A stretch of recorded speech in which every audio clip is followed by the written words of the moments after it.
നമസ്കാരം, ഞാൻ Anwar Pallikkal, matrix ഈവൻസിൻ്റെ managing ഡയറക്ടറാണ്. അതിനെ സംബന്ധിച്ചുള്ള ഒരു വിദ്യാഭ്യാസമോ എനിക്കുണ്ടായിരുന്നില്ല. ഞാൻ ഇവന്റ് മാനേജ്മെന്റിലേക്ക് കടന്നു വരുന്നത് എന്നിൽ അങ്ങനെ ഒരു ഇൻബോൺ ടാലന്റ് എനിക്കുണ്ട് എന്ന് എൻ്റെ മനസ്സിൽ തോന്നിയതുകൊണ്ട്. അപ്പോൾ ആളുകൾക്ക് ഇവന്റ് മാനേജ്മെന്റ് എന്ന് പറഞ്ഞു കഴിഞ്ഞാൽ സാധാരണ ഒരു സംഭവം പോലെ ആളുകൾ കാണുന്ന ഒരു അവസ്ഥയാണ്. അപ്പോൾ ഒരു കല്യാണം പ്ലാൻ ചെയ്താൽ ഏറ്റവും ചെറിയ രീതിയിലുള്ള കല്യാണമായിക്കോട്ടെ, ഒരു ഉദ്ഘാടന ചടങ്ങായിക്കോട്ടെ, ഒരു പൊതുചടങ്ങായിക്കോട്ടെ, എന്താണേലും പെട്ടെന്ന് ഏതെങ്കിലും ഒരു കമ്പനിയെ വിളിക്കാൻ പറ്റും. ഇതിൻ്റെ ഒരു വെല്ലുവിളികളൊക്കെ ഏറ്റെടുത്ത്, ഇതിൻ്റെ ടെൻഷൻസ് ഒക്കെ ഏറ്റെടുത്ത് ഈ മേഖലയിൽ കുറച്ചുകൂടി കോൺസെൻട്രേറ്റ് ചെയ്ത് വർക്ക് ചെയ്തിട്ടുള്ള ആളുകളാണ് ഇപ്പോൾ ഇതിനകത്ത് എസ്റ്റാബ്ലിഷ്ഡ് ആയിട്ട് നിൽക്കുന്ന ഒരു പൈനിയർ ആളുകൾ എന്ന് വേണമെങ്കിൽ നമുക്ക് പറയാം. കാലം മാറുമ്പോൾ കോലം മാറണമെന്ന് നമ്മൾ പറഞ്ഞു കേട്ടിട്ടുണ്ടല്ലേ. കാലം മാറുന്നതനുസരിച്ച് കല്യാണത്തിന്റെ ട്രെൻഡ് മാറിക്കൊണ്ടിരിക്കുകയാണ്. പണ്ടൊരു വീട്ടിൽ കല്യാണം നടക്കുകയാണെങ്കിൽ ബന്ധുക്കളെല്ലാവരും ഒരുമിച്ച് കൂടുകയും കല്യാണത്തിന്റെ എല്ലാ പരിപാടികളും ബന്ധുക്കൾ തന്നെ ചെയ്ത് സെറ്റ് ആക്കലായിരുന്നു പതിവ്. പക്ഷെ ഇപ്പോൾ ഒരു കല്യാണം വന്നാൽ ഇവന്റ് മാനേജ്മെന്റ് എല്ലാം കൈകാര്യം ചെയ്യുകയും നമ്മളൊരു അതിഥികളെ പോലെ പോയി ആ കല്യാണത്തിൽ പങ്കെടുത്ത് തിരിച്ചു വരലുമാണ് പതിവ്. ഈ ഇവന്റ് മാനേജ്മെന്റ് ഓരോ കല്യാണത്തിനുമായി എത്ര രൂപയാണ് മേടിക്കുന്നതെന്ന് നിങ്ങൾക്ക് വല്ല ധാരണയുമുണ്ടോ? നമുക്ക് വിചാരിക്കാൻ പറ്റുന്നതിൽ നിന്നും വലിയ എമൗണ്ട് ആണ് ഓരോ കല്യാണത്തിൽ നിന്നും ഓരോ ഇവന്റ് മാനേജ്മെന്റും നേടിയെടുക്കുന്നത്. ഒരു ഇവന്റ് മാനേജ്മെന്റ് ബിസിനസ് ചെയ്യാൻ ആഗ്രഹിക്കുന്നവരാണോ? എന്നാൽ അതിനെക്കുറിച്ചുള്ള എല്ലാ വിവരങ്ങളും നമ്മുടെ മെന്റർ അൻവർ പള്ളിക്കൽ നമുക്ക് പറഞ്ഞു തരും. നമുക്ക് വീഡിയോയിലേക്ക് കടക്കാം.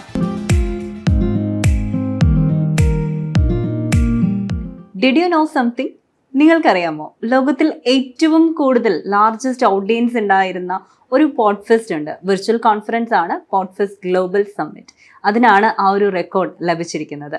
നാം ഒരു ഈവന്റ് മാനേജ്മെന്റ് ഇൻഡസ്ട്രിയിലേക്ക് കടക്കാൻ ആഗ്രഹിക്കുന്നവരാണ് എന്നുണ്ടെങ്കിൽ തീർച്ചയായിട്ടും അത് രജിസ്റ്റർ ചെയ്യുന്നത് എങ്ങനെയാണ് എന്നത് തൊട്ട് എത്രമാത്രം ഇൻവെസ്റ്റ്മെന്റ് അതിന് വേണ്ടി വരും, ലൈസൻസ് ഉണ്ടോ, ഗവൺമെന്റ് സപ്പോർട്ട് ഉണ്ടോ, അതുപോലെ തന്നെ എന്തെങ്കിലുമൊക്കെ ലോൺ കിട്ടിയിട്ട് നമുക്ക് ഇവന്റ് മാനേജ്മെന്റ് ബിസിനസ് സ്റ്റാർട്ട് ചെയ്യാൻ പറ്റും, ഇങ്ങനെയൊക്കെയുള്ള ഒരുപാട് അടിസ്ഥാനപരമായ സംശയങ്ങളായിരിക്കും ഇപ്പോൾ നിങ്ങളുടെ ഓരോരുത്തരുടെയും മനസ്സിലുള്ളത്. ആ സംശയങ്ങൾ ദൂരീകരിക്കുകയാണ് ഈ അധ്യായത്തിലുടനീളം. മെൻറ്ററോട് ചോദിച്ചറിയാം. ഓക്കെ, അപ്പോൾ ഒരു ഈവൻറ്റ് മാനേജ്മെൻറ്റ് സ്റ്റാർട്ട് ചെയ്യണം എന്ന് പലരും ആഗ്രഹിക്കുന്നുണ്ടായിരിക്കും. പക്ഷെ അവരുടെ ഏറ്റവും പ്രധാനപ്പെട്ട ഒരു സംശയം എന്ന് പറഞ്ഞാൽ, ഇതൊരു വലിയ ബിസിനസ് ആണല്ലോ, അപ്പോൾ അതിന് വേണ്ട റിക്യൂർഡ് ക്യാപിറ്റൽ എത്രയാണ്, എന്തുമാത്രം ലോൺ ആവശ്യമായിട്ട് വരും, ചില ബിസിനസ്സുകൾ സ്റ്റാർട്ട് ചെയ്യുമ്പോൾ ലോൺ എടുത്തിട്ടേ പറ്റുള്ളൂ, അതല്ല അതിന് എന്തെങ്കിലുമൊക്കെ ഗവൺമെൻറ് സപ്പോർട്ട് ഉണ്ടോ, അങ്ങനെയൊക്കെയുള്ള പല പല കാര്യങ്ങളുടെ സംശയം ഉണ്ടാവാറുണ്ട്. അപ്പോൾ നമുക്ക് അതിനെക്കുറിച്ച് തന്നെ എന്ത് മിനിമം ക്യാപിറ്റലും മാക്സിമം ക്യാപിറ്റലും ആയിരിക്കും ഈവൻറ്റ് മാനേജ്മെൻറ്റ് ഇൻഡസ്ട്രി സ്റ്റാർട്ട് ചെയ്യാനായിട്ട് വേണ്ടി വരുന്നത്? ഉറപ്പായിട്ടും മറ്റ് ബിസിനസ് പോലെ തന്നെ ഇതിൻ്റെ എക്സ്ട്രീം ലെവലുമുണ്ട്, ഇതിൻ്റെ സ്റ്റാർട്ടിംഗ് ലെവലുമുണ്ട്. നമ്മുടെ ചിന്താഗതിയാണ് നമ്മൾ ഏത് ലെവലിൽ അത് എക്സിക്യൂട്ട് ചെയ്യപ്പെടണം, അത് ഏത് ലെവലിലാണ് നമ്മൾ ആ കമ്പനി ഫോർമാറ്റ് ചെയ്യാൻ ഉദ്ദേശിക്കുന്നത് എന്നുള്ളതാണ് ആദ്യം ഇതിനകത്തുനിന്ന് നമ്മൾ മനസ്സിലാക്കേണ്ടത്. ഇപ്പോൾ ഒരു 1000 രൂപ മുടക്കിയും നമുക്ക് ഈ രംഗത്തേക്ക് വരാം എന്നുള്ളതിൻ്റെ ഒരു സുതാര്യത ഇപ്പം നിലനിൽക്കുന്നുണ്ട്. കാരണം ഗവൺമെൻറ് തന്നെ പ്രൊമോട്ട് ചെയ്തുകൊണ്ട് MSME ചെറുകിട സൂക്ഷ്മ സംരംഭങ്ങൾക്ക് കൃത്യമായിട്ട് രജിസ്ട്രേഷൻ, ഇപ്പോൾ ഉദ്യം രജിസ്ട്രേഷൻ പോലുള്ള കേന്ദ്ര ഗവൺമെൻറ്റിൻ്റെ രജിസ്ട്രേഷൻസ് വളരെ സുതാര്യമായിട്ട് വളരെ സിമ്പിളായിട്ട് ചെയ്തിട്ടുണ്ട്. ഇപ്പോൾ എനിക്കൊരു സ്ഥാപനം തുടങ്ങണം എന്നുണ്ടെങ്കിൽ, എനിക്ക് ഈ മേഖലയിലേക്ക് വരണമെന്നുണ്ടെങ്കിൽ, എനിക്ക് മൂലധനത്തിനേക്കാൾ കൂടുതൽ എനിക്ക് ആവശ്യമുള്ളത് അതിനകത്തുള്ളൊരു ആത്മവിശ്വാസവും ആ മേഖലയെക്കുറിച്ച് എനിക്കുള്ളൊരു അവബോധവുമാണ്. അതിനകത്തൊരു പരിജ്ഞാനം കൃത്യമായിട്ട് നമുക്കുണ്ടെങ്കിൽ മാത്രമേ നമുക്ക് അതിനല്ലെങ്കിൽ ആ ആശയത്തിന് നമുക്ക് മുൻവിധിയോടുകൂടി കണ്ട് അതിനെ വിജയിപ്പിക്കാൻ കഴിയും എന്നുള്ളൊരു ഉത്തരവാദിത്വപരമായിട്ടുള്ള ഒരു കോൺഫിഡൻസ്, ആ കോൺഫിഡൻസിനപ്പുറം നമുക്കൊരു ഡിറ്റർമിനേഷനും കൂടി, അതിനകത്തൊരു ആത്മസമർപ്പണത്തോടു കൂടി ഈ ഒരു മേഖലയിൽ നമ്മൾ നിലയുറപ്പിക്കാം, കാലുറപ്പിക്കാം എന്നുള്ളൊരു വ്യക്തമായ ചിന്തയോടുകൂടി നമ്മൾ ഇതിലേക്ക് തിരിച്ചു വരുമ്പോഴാണ് നമുക്ക് ആ മേഖലയിൽ ആദ്യത്തെ ഇൻവെസ്റ്റ്മെൻറ്റ് നടക്കപ്പെടുന്നത്. അതൊരു മാനസികമായിട്ടുള്ള ഇൻവെസ്റ്റ്മെൻറ്റാണ്. ആ മാനസികമായിട്ടുള്ള ഇൻവെസ്റ്റ്മെൻറ്റിന് അപ്പുറം പിന്നീട് നമുക്ക് സാങ്കേതികപരമായിട്ടുള്ള ഇൻവെസ്റ്റ്മെൻറ്റിലേക്കാണ് നമ്മൾ പോകുന്നത്. ഇവന്റ് മാനേജ്മെന്റ് ബിസിനസിന്റെ ഇൻവെസ്റ്റ്മെന്റും ലോണും എന്നൊരു ചെറിയ ഭാഗത്തിലൂടെയാണ് നമ്മൾ കടന്നുപോയത്. ലക്ഷങ്ങൾ ലാഭം കൊയ്യാവുന്ന ഒരു ബിസിനസ് ആണ് ഇവന്റ് മാനേജ്മെന്റ്. ഇത്രയും അറിഞ്ഞിരുന്നാൽ മാത്രം പോരാ, ഇതിനെക്കുറിച്ചുള്ള വിശദമായ കോഴ്സ് ഫ്രീഡം ആപ്പിൽ അവൈലബിൾ ആണ്. ഇതുവരെ ഫ്രീഡം ആപ്പ് ഡൗൺലോഡ് ചെയ്യാത്തവർ ഇപ്പോൾ തന്നെ പ്ലേ സ്റ്റോറിലോ ആപ്പ് സ്റ്റോറിലോ പോയി ഫ്രീഡം ആപ്പ് ഡൗൺലോഡ് ചെയ്യൂ. നമുക്ക് വീഡിയോയുടെ ബാക്കി ഭാഗത്തിലേക്ക് കടക്കാം. സാങ്കേതികത്വം എന്ന് പറയുന്നത് എല്ലാ സംരംഭങ്ങളുടെയും ഒരു അടിസ്ഥാനപരമായിട്ടുള്ള നോംസാണ്. അപ്പോൾ അതിനെ സംബന്ധിച്ച് നമുക്ക് ഒരു ചെറുകിട രീതിയിൽ, നമുക്കൊരു സാധാരണ ഒരു നാട്ടിൻപുറത്തൊരു ഗ്രാമം ലെവലിൽ പോലും നമുക്ക് അവിടെയുള്ള ചുറ്റിനും കിട്ടുന്ന ചെറിയ വർക്കുകൾ പോലും എത്രയോ കാര്യങ്ങൾ നമുക്ക് ചെയ്യാൻ പറ്റും.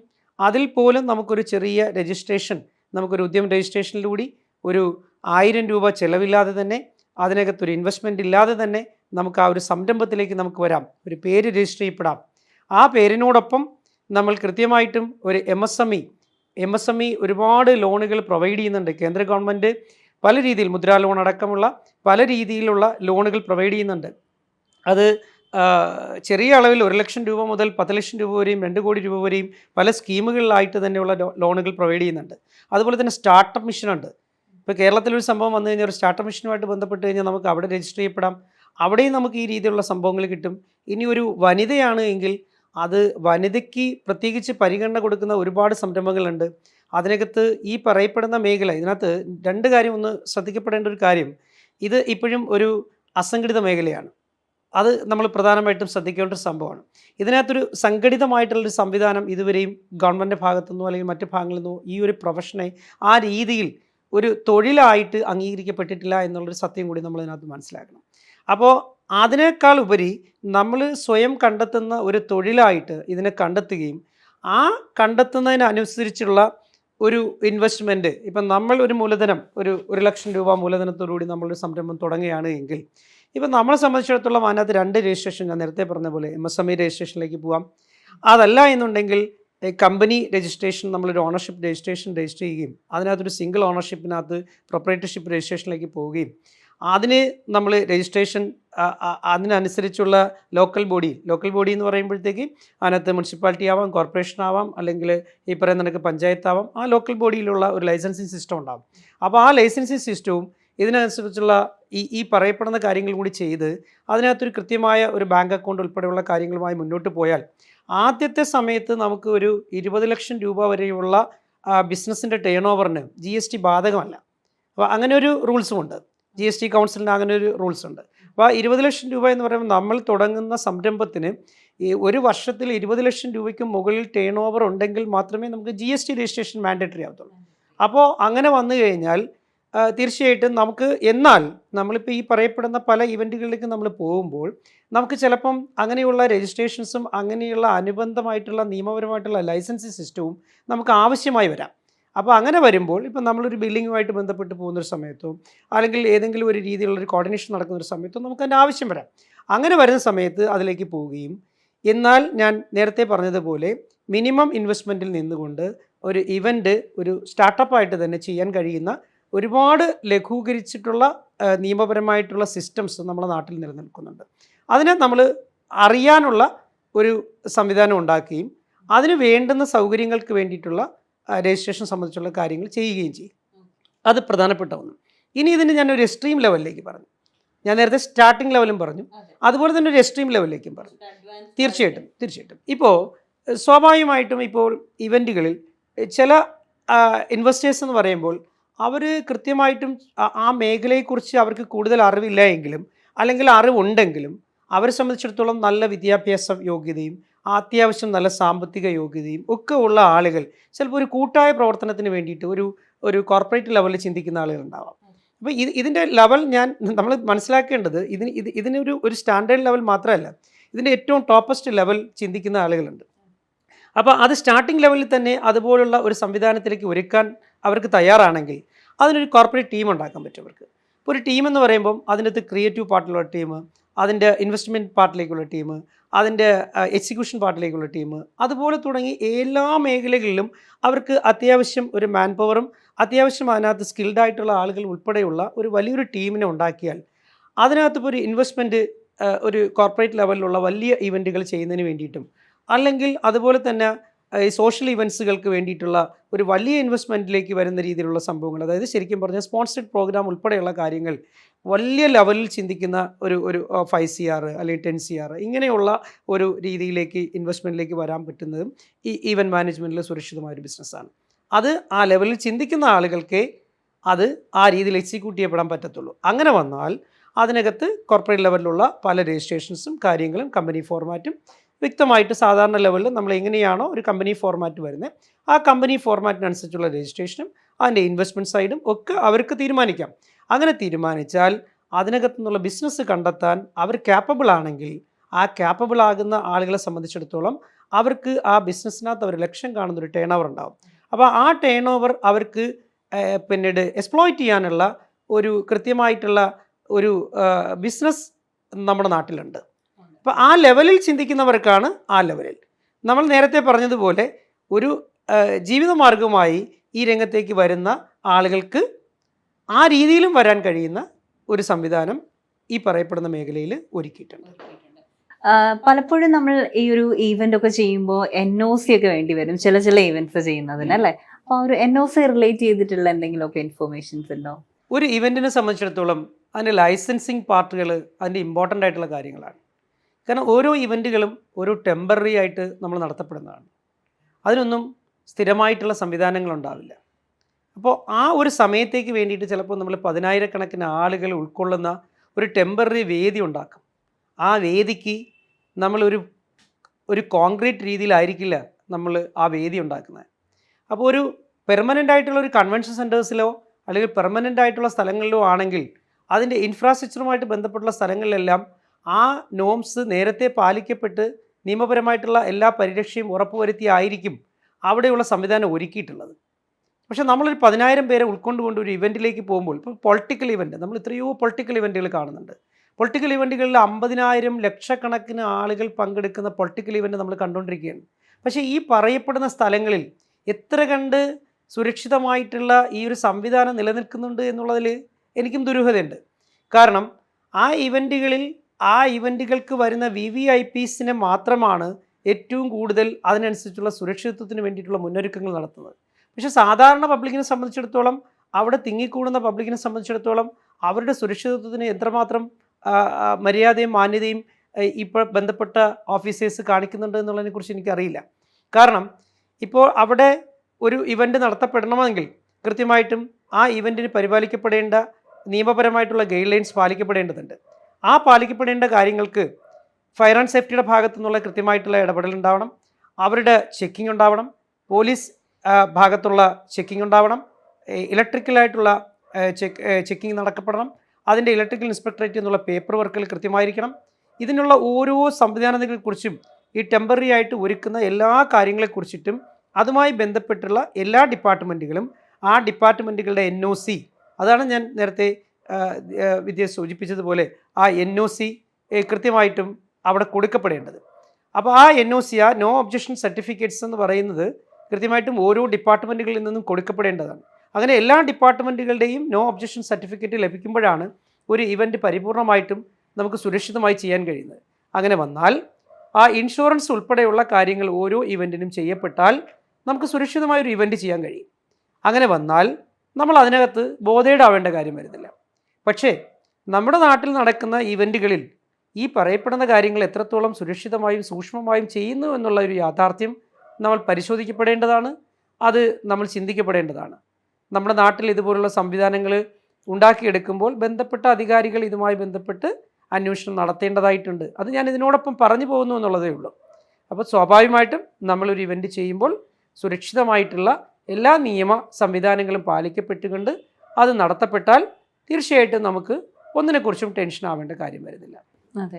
ഇനിയുള്ളതെന്ന് വെച്ചാൽ വേറൊരു ചോദ്യം, നമ്മുടെ ഈവന്റ് മാനേജ്മെന്റ് രംഗത്തേക്ക് കടന്നു വരാൻ ആഗ്രഹിക്കുന്ന ഒരാൾക്ക് എന്തെങ്കിലുമൊക്കെ ഗവൺമെന്റ് സ്കീംസോ സബ്സിഡറീസോ അങ്ങനെ എന്തെങ്കിലുമൊക്കെ കിട്ടാനുള്ള സാധ്യതയുണ്ടോ? അങ്ങനെ ഒരു സാധ്യത ഇതുവരെയും ഉള്ളതായിട്ട് എനിക്ക് അറിവില്ല.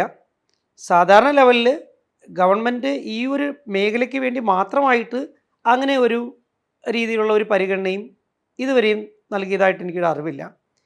സാധാരണ ലെവലിൽ ഒരു MSMEയുടെ ക്ലാസിഫിക്കേഷൻസിനകത്ത് വരുന്ന ഏതെല്ലാം രീതിയിലുള്ള ബിസിനസ് സംരംഭങ്ങളുണ്ടോ അത് ചെറുകിടമായിട്ടുള്ള സൂക്ഷ്മമായിട്ടുള്ള ബിസിനസ് സംരംഭങ്ങൾക്ക് അവർ കൊടുക്കുന്ന കുറച്ച് ലോണുകളോ അല്ലെങ്കിൽ അതിനനുസരിച്ചുള്ള സംവിധാനങ്ങളോ ഒരുക്കി കൊടുക്കുന്നു എന്നുള്ളതല്ലാതെ കൃത്യമായിട്ടും ഇവൻറ്റ് മാനേജ്മെൻറ്റ് മാത്രമായിട്ട് ഒരു സംവിധാനം നിലനിൽക്കുന്നില്ല. എന്നാൽ മറ്റൊരു തലത്തിൽ നമ്മൾ ചിന്തിച്ചാൽ ഇവൻറ്റ് മാനേജ്മെൻറ്റിൻ്റെ ഭാഗമായി ഏറ്റവും കൂടുതൽ അതിൽ വരുന്ന പാർട്ടുകളിൽ പ്രധാനപ്പെട്ട പാർട്ടാണ് ഇൻഫ്രാസ്ട്രക്ചർ മാനേജ്മെൻറ്റ്. ഇൻഫ്രാസ്ട്രക്ചർ എന്ന് പറയുന്നത് ഒരു ഇവൻറ്റിനെ സംബന്ധിച്ചിടത്തോളം അതിന് ഏറ്റവും കൂടുതൽ ഒരുക്കപ്പെടേണ്ട കാര്യങ്ങൾ ഇൻഫ്രാസ്ട്രക്ചറുമായിട്ട് ബന്ധപ്പെട്ടാണ്. അപ്പോൾ ആ പാർട്ടിൽ ഇൻഫ്രാസ്ട്രക്ചറിൽ ഇപ്പം സൗണ്ട് ആൻഡ് ലൈറ്റ്സ്, അതുപോലെ തന്നെ ടെൻറ്റുകൾ, അതുപോലെ തന്നെ പിന്നീട് ഓഡിയോ വിഷ്വൽസ്, ഇലക്ട്രോണിക്സ്, മറ്റു കാര്യങ്ങൾ, അങ്ങനെയുള്ള എല്ലാ കാര്യങ്ങൾക്കും ലോൺസ് പ്രൊവൈഡ് ചെയ്യുന്നുണ്ട്. അപ്പോൾ ഇതെല്ലാം കൂടി ചേർന്ന് വരുന്ന ഒരു സംവിധാനമാണ് ഇവൻറ്റ് മാനേജ്മെൻറ്റ്. പക്ഷേ പർട്ടിക്കുലർ നമുക്കിപ്പോൾ ഒരു കാറ്റേഴ്സുമായിട്ട് ബന്ധപ്പെട്ടുള്ള മിഷനറീസ് അതിനകത്തൊരു പ്രധാനപ്പെട്ട ഫാക്ടറാണ്. അപ്പോൾ അതിനനുസരിച്ചുള്ള ഒരു യൂണിറ്റ്, അതിലേക്ക് പോകുന്നതിന് ആവശ്യമായിട്ടുള്ള സംവിധാനങ്ങൾ, അതിനകത്തെല്ലാം ഗവൺമെൻറ് ഭാഗത്തു നിന്നുള്ള സഹായങ്ങൾ നമുക്ക് കിട്ടുന്നുണ്ട്. അത് ആ ഓരോ ക്ലാസിഫിക്കേഷൻ തിരിച്ച് നമ്മൾ അതിന് വേണ്ടിയിട്ട് ചെയ്താൽ അതൊരു സർവീസ് സെക്ടറിന് പുറമെ അതൊരു എന്താ പറയുക, ഒരു വ്യവസായ സംരംഭവും കൂടിയാണ്. യഥാർത്ഥത്തിൽ ഇവൻറ്റ് മാനേജ്മെൻറ്റ് ഒരു വ്യവസായ സംരംഭമാണ്. പക്ഷേ ആ വ്യവസായ സംരംഭത്തിന് കൃത്യമായിട്ടും അവർക്ക് ആ ലെവലിൽ കാണാൻ കഴിയാത്തത് ഇതിനകത്ത് ഒരു സർവീസ് ഓറിയൻറ്റഡ് ആയിട്ടുള്ള കാര്യങ്ങളാണ് ഇതിനകത്ത് കൂടുതൽ നടക്കപ്പെടുന്നു എന്നുള്ളത് കൊണ്ടാണ് അതിനകത്ത് ഗവൺമെൻറ് അങ്ങനെ ഒരു സിസ്റ്റത്തിലേക്ക് വരാത്തതെന്നുള്ളതാണ് എനിക്ക് മനസ്സിലായിട്ടുള്ളത്. അപ്പോൾ ഇതിനകത്ത് നമ്മൾ ഇതിനകത്തിട്ട് ഇറങ്ങി പുറപ്പെടുമ്പോൾ നമുക്ക് അങ്ങനെ ഒരു ലോൺ സംവിധാനമോ അങ്ങനെ ഒരു ഫിനാൻഷ്യലി ഒരു സപ്പോർട്ടിംഗ് സംവിധാനമോ നമുക്ക് വേണമെങ്കിൽ നമുക്ക് ആ മേഖലയെക്കുറിച്ച് തിരിച്ചറിഞ്ഞതിന് ശേഷം ഞാൻ നേരത്തെ പറഞ്ഞതുപോലെ പർട്ടിക്കുലർ സംഭവങ്ങളിനകത്ത് ഇൻഫ്രാസ്ട്രക്ചർ മാനേജ്മെൻറ്റിനകത്തോ അല്ലെങ്കിൽ കാറ്റേഴ്സുമായിട്ട് ബന്ധപ്പെട്ടോ അല്ലെങ്കിൽ ഓഡിയോ വിഷ്വലായിട്ട് ബന്ധപ്പെട്ടോ അല്ലെങ്കിൽ പിന്നീട് ഫ്ലോറിസ്റ്റുമായിട്ട് ബന്ധപ്പെട്ടോ അങ്ങനെയുള്ള ഓരോ കാര്യങ്ങളെക്കുറിച്ചിട്ട് നമുക്ക് ഇതിനകത്തൊരു സംവിധാനങ്ങളുണ്ട്.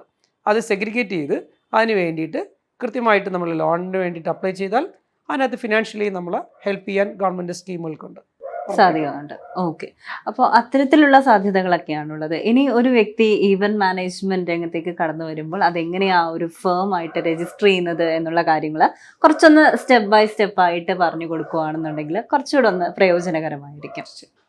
അത് നമ്മൾ പുതുതായി തുടങ്ങാൻ ആഗ്രഹിക്കുന്ന ഒരാൾ ഈ മേഖലയെക്കുറിച്ച് കുറച്ചൊരു അവബോധം നമ്മൾ ഉണ്ടാക്കിയെടുക്കുക. കുറച്ചധികം ഇതുമായി ബന്ധപ്പെട്ടുള്ള കോഴ്സുകളുണ്ട്, ആ കോഴ്സുകളെ അറ്റൻഡ് ചെയ്യുക, ഈ മേഖലയെക്കുറിച്ചിട്ട് ഒരു പരിജ്ഞാനം ഉണ്ടാക്കുക, ഒരു അവബോധം ഉണ്ടാക്കുക. അതിനുശേഷം ഈ മേഖലയെക്കുറിച്ച് നന്നായി സ്റ്റഡി ചെയ്യുകയും നിങ്ങൾക്ക് അതിൻ്റെ ഒരു ഫീസിബിൾ സ്റ്റഡി റിപ്പോർട്ട് കൃത്യമായിട്ട് നിങ്ങൾ മനസ്സിലാക്കിയതിന് ശേഷം നിങ്ങൾ അതിന് വേണ്ടുന്നുള്ള നിയമപരമായിട്ടുള്ള അതിൻ്റെ രജിസ്ട്രേഷൻ സംബന്ധിച്ചുള്ള കാര്യങ്ങളിലേക്ക് പോവുക. ആ രജിസ്ട്രേഷൻ സംബന്ധിച്ച് നിങ്ങൾ പോവേണ്ട കാര്യങ്ങളിനകത്ത് കൃത്യമായിട്ട് നിങ്ങളൊരു ടൈറ്റിൽ നിങ്ങൾ ഉദ്ദേശിക്കുന്നുവെങ്കിൽ ആ ടൈറ്റിൽ നിങ്ങൾ കണ്ടെത്തുക. ആ ടൈറ്റിൽ നിങ്ങൾ ഉദ്യം രജിസ്ട്രേഷൻ അടക്കമുള്ള ഗവൺമെൻറ്റിൻ്റെ രജിസ്ട്രേഷൻ സൈറ്റുകളുണ്ട്, ഫേം രജിസ്ട്രേഷൻ സർട്ടിഫിക്കറ്റ്സ് നിങ്ങൾ നേടുക. അതിനുശേഷം നിങ്ങൾ അതിന് വേണ്ടിയിട്ട് ഒരു ഇൻവെസ്റ്റ്മെൻ്റ് എന്നുള്ള നിലയിൽ നിങ്ങളൊരു സ്ഥലം നിങ്ങൾ കണ്ടെത്തുക. നിങ്ങൾക്ക് ഏറ്റവും കംഫർട്ടായിട്ടുള്ള സ്ഥലം, നിങ്ങൾക്ക് ബിസിനസ് നടത്തിക്കൊണ്ട് പോകാൻ കഴിയുന്ന കംഫർട്ടായിട്ടുള്ള സ്ഥലം നിങ്ങൾ കണ്ടെത്തുക. ആ കംഫർട്ടായിട്ടുള്ള സ്ഥലത്ത് നിങ്ങളുടെ കപ്പാസിറ്റിക്ക് അനുസരിച്ചുള്ള ഒരു ഓഫീസ് സംവിധാനം നിങ്ങൾ കൊണ്ടുവരിക. കൊണ്ടുവന്നതിന് ശേഷം നിങ്ങൾക്ക് ആവശ്യമായിട്ടുള്ള സ്റ്റാഫിനെ മാത്രം നിങ്ങൾ അതിന് വേണ്ടി കണ്ടെത്തിയതിന് ശേഷം അതിന് വേണ്ടുന്നുള്ള ബാക്കിയുള്ള നിയമപരമായിട്ടുള്ള കാര്യങ്ങളെല്ലാം അതിനോടനുബന്ധിച്ച് തന്നെ ഒരു പ്രൊപ്പറേറ്റർഷിപ്പ് രജിസ്ട്രേഷൻ അല്ലെങ്കിൽ നിങ്ങളൊരു എന്താ പറയുക ഒരു പ്രൈവറ്റ് മാനേജ്മെൻ്റ് ആയിട്ട് നിങ്ങളതിനെ രജിസ്റ്റർ ചെയ്യാൻ നിങ്ങൾക്ക് പറ്റും. ഒരു പാർട്ണർഷിപ്പ് ഫേമായിട്ട് നിങ്ങൾക്ക് രജിസ്റ്റർ ചെയ്യാൻ പറ്റും. നിങ്ങൾക്ക് ഉചിതമായിട്ട് തോന്നുന്ന കാര്യങ്ങൾ കൃത്യമായിട്ട് ചെയ്യുക. ചെയ്തതിന് ശേഷം ആ രജിസ്ട്രേഷൻ സർട്ടിഫിക്കറ്റോടു കൂടി നിങ്ങൾ ഇതിൻ്റെ പ്രവർത്തനത്തിലേക്ക് നിങ്ങൾ ഇറങ്ങുക. ഇറങ്ങിയതിന് ശേഷം കൃത്യമായിട്ടും നിങ്ങൾ ക്ലയൻറ്റിനെ കണ്ടെത്താൻ ശ്രമിക്കുക. ഇതിൻ്റെ ഏറ്റവും പ്രധാനപ്പെട്ട ഫാക്ടർ എന്ന് പറയുന്നത് നമുക്കൊരു ബിസിനസ് തുടങ്ങുന്നതിലല്ല അതിൻ്റെ ഏറ്റവും പ്രധാനപ്പെട്ട കാര്യമുള്ളത്. നമുക്ക് ക്ലയൻറ്റ് വാല്യൂ നമുക്ക് എത്രത്തോളം ഉണ്ട്, ആ ക്ലയൻറ്റിനനുസരിച്ചാണ് നമ്മുടെ ബിസിനസ്സിൻ്റെ ഗ്രോത്ത് നമുക്കുണ്ടാവുന്നതും ആ ഗ്രോത്ത് മാത്രമല്ല ആ നിലനിൽപ്പ് നമുക്കുണ്ടാവുന്നതും ഒക്കെ നമുക്കൊരു ക്ലയൻറ്റ് വാല്യൂ ആണ്. അപ്പോൾ ഇങ്ങനെ നിങ്ങൾക്കൊരു ഘട്ടം ഘട്ടമായി ഈ മേഖലയെക്കുറിച്ച് നിങ്ങൾക്ക് ഒരു അവയർനെസ് ഉണ്ടാക്കിക്കൊണ്ട് അതിന് പരിജ്ഞാനമുള്ള ആളുകളുമായി നിങ്ങളൊരു ഡിസ്കഷൻ നടത്തുക. അല്ലെങ്കിൽ ബിസിനസ് കൺസൾട്ടൻ്റ് ആയിട്ടുള്ള ആളുകളുണ്ടാവും, അല്ലെങ്കിൽ രജിസ്ട്രേഷൻ സംബന്ധിച്ചുള്ള കൺസൾട്ടിങ് നടത്താൻ പറ്റുന്ന ആളുകളുണ്ടാവും. അവരുമായിട്ട് കൂടി ആലോചിച്ചതിന് ശേഷം നിങ്ങൾ ഉചിതമായിട്ട് നിങ്ങളുടെ ഒരു ഇൻവെസ്റ്റ്മെൻറ്റ് ശൈലിക്ക് അനുസരിച്ചുള്ള ഉചിതമായിട്ടുള്ള രജിസ്ട്രേഷൻ നടപടിയിലേക്ക് പോവുക.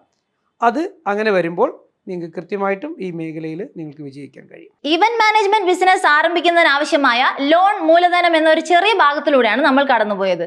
എന്നാൽ ഇത് മാത്രം അറിഞ്ഞാൽ പോരാ, ഈ ബിസിനസ് ആരംഭിക്കുന്നതിന് ആവശ്യമായ റോ മെറ്റീരിയൽസ്, ലൈസൻസ് എന്നിവയെ കുറിച്ചൊക്കെ അറിയേണ്ടതുണ്ട്. അതിനായി ഫ്രീഡം ആപ്പിലെ കോഴ്സ് വീഡിയോ ഇപ്പോൾ തന്നെ കാണൂ.